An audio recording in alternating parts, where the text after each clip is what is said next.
नमस्कार दोस्तों, मैं हूं मुकेश कुमार सिंह और आप देख रहे हैं मेरा YouTube channel clear your concept. दोस्तों, मैं उम्मीद करता हूं आप स्वस्थ होंगे, मस्त होंगे और अपनी तैयारी में जुटे होंगे। दोस्तों, आज का हमारा टॉपिक है भारत के संविधान के द्वारा प्रदत्त जो मौलिक अधिकार हैं, उन मौलिक अधिकारों में से पहला अधिकार समानता का अधिकार। दोस्तों, आज के सेशन में मैं आपके साथ अपने विचार साझा करूंगा, आपसे चर्चा होगी समानता का अधिकार क्या है। तो दोस्तों, शुरू करते हैं।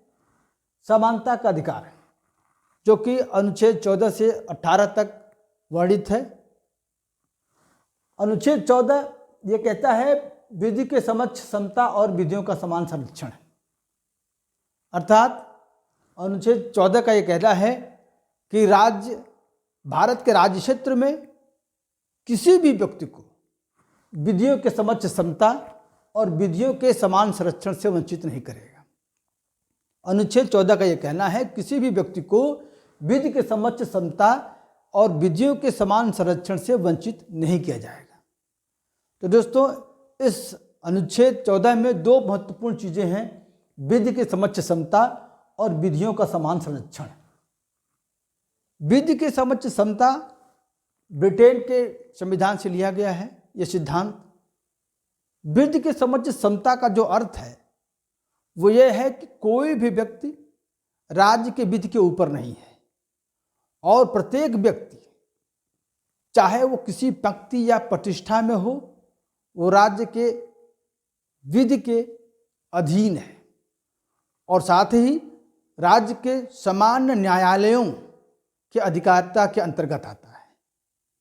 यानी देश का कोई भी नागरिक, वो चाहे देश का प्रधानमंत्री हो या सामान्य कृषक हो, यदि वह कोई ऐसा कार्य करता है जो विधि के परिधि से परे हो, तो वो अपने इस कार्य के लिए विधि अनुसार उत्तरदायी होगा। यानी विधि के समक्ष समता का मतलब है कि देश के सभी नागरिक, सभी व्यक्ति विधि के समान, कानून के समान, कानून के समक्ष समान है। दूसरा जो सिद्धांत है वो विधियों का समान संरक्षण है। विधियों का जो समान संरक्षण का सिद्धांत है वो संयुक्त राज्य अमेरिका के संविधान से लिया गया है। विधियों के समान संरक्षण का तात्पर्य है कि समान विधि समान व्यक्तियों पर लागू होगी या समान व्यक्तियों में समान विधि का आचरण किया जाएगा। अर्थात समान व्यक्ति के साथ समान व्यवहार होगा। विधियों का जो समान संरक्षण है वो कहता है समान व्यक्तियों के साथ समान व्यवहार किया जाएगा। अब समान व्यक्तियों के जो साथ समान व्यवहार होगा, उसको यदि हमें अगर हम एक उदाहरण से समझें तो और स्पष्ट हो सकता है।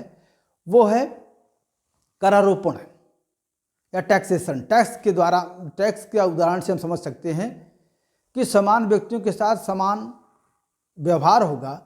उसका अर्थ ये नहीं है कि प्रति व्यक्ति पर समान रूप से, समान व्यक्ति के साथ समान आचरण या समान व्यवहार का ये अर्थ नहीं है कि सभी व्यक्तियों पर समान रूप से कर लगाया जाएगा, बल्कि इसका अर्थ ये है, समान व्यक्तियों के समान व्यवहार के साथ का अर्थ ये है कि समान व्यक्तियों पर समान मानक के साथ कर लगाया जाएगा। इसको और आसान तरीके से समझें तो हमारे देश में भिन्न भिन्न आय वर्ग के लोग रहते हैं। तो प्रत्येक व्यक्ति के आय की जो इसकी स्थिति है, उस आय की स्थिति में, उस आय में स्थिति के समान लोगों पर समान टैक्स या समान करारोपण किया जाएगा।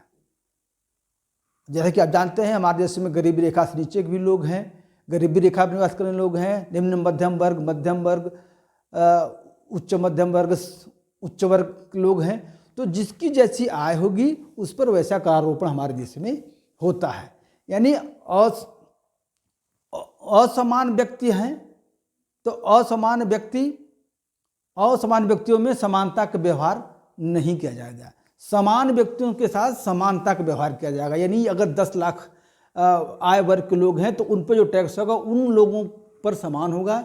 और आप जानते हैं कि 2.5 लाख से अगर सालाना आय हमारी कम है तो ऐसे सभी व्यक्ति भारत के वो इनकम टैक्स के दायरे से बाहर होते हैं। तो असमान व्यक्तियों में समानता का व्यवहार नहीं किया जाएगा, बल्कि समान व्यक्तियों के साथ समानता का व्यवहार किया जाएगा। ये हमारा विधियों का समान संरक्षण का सिद्धांत कहता है। अब हम अगले अनुच्छेद की तरफ बढ़ते हैं, वो है अनुच्छेद 15। अनुच्छेद 15 धर्म, जाति, लिंग, जन्मस्थान के भेदभाव का अंत करता है। अनुच्छेद 15 कहता है कि राज्य किसी भी व्यक्ति के विरुद्ध धर्म, जाति, लिंग, जन्मस्थान, मूल, वंश या निवास या इनमें से किसी एक आधार पर विभेद नहीं किया जाएगा। यानी धर्म, जाति, लिंग, जन्मस्थान के आधार पर किसी भी व्यक्ति को सार्वजनिक स्थान के प्रतिबंध, सार्वजनिक स्थानों के प्रवेश पर प्रतिबंध नहीं लगाया जाएगा। अर्थात इन सभी स्थानों जैसे सार्वजनिक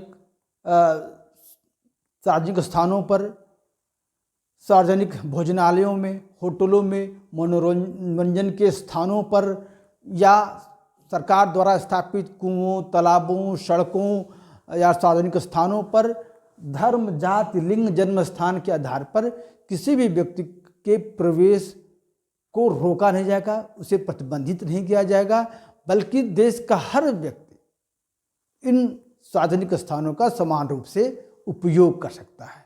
यानी अनुच्छेद 15 जहाँ धर्म, जाति, लिंग, जन्मस्थान आदि के किसी के आधार के भेदभाव को समाप्त करता है और सबको समान करता है इन आधारों पर। अनुच्छेद 16 देखते हैं। अनुच्छेद 16 सरकारी सेवाओं के विषय में अवसर की समानता, अवसर की जो समानता है उसकी बात करता है। अनुच्छेद 16 कहता है कि राज्य अपने अधीन किसी भी पद के नियोजन या नियुक्ति से संबंधित किसी भी विषय पर नागरिकों को अवसर की समता प्रदान करता है।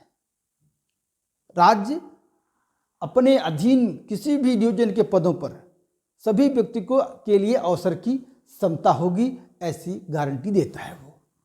वो कहता है, अनुच्छेद 16 कहता है कि किसी भी व्यक्ति को धर्म, जाति, लिंग, जन्मस्थान या निवास के आधार पर राज्य के अधीन किसी भी पद के नियोजन, किसी पद के नियोजन या उस पर नियुक्ति से संबंधित नियुक्ति के संबंध में किसी भी व्यक्ति को इन आधारों के आधार पर अपात्र नहीं किया जा सकता और न ही उसके साथ किसी भी प्रकार का कोई भेदभाव होगा, बल्कि हर व्यक्ति को, चाहे वो जिस भी धर्म, जाति, लिंग, मूल, वंश का हो, उसे अवसर की समता होगी।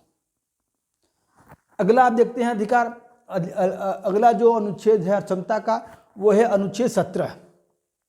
अनुच्छेद 17 अस्पृश्यता के अंत, अस्पृश्यता के अंत की बात करता है, क्योंकि अस्पृश्यता एक ऐसा शब्द है जो सदियों से हमारे देश का एक बहुत बड़े वर्ग उसको भोगता आया है।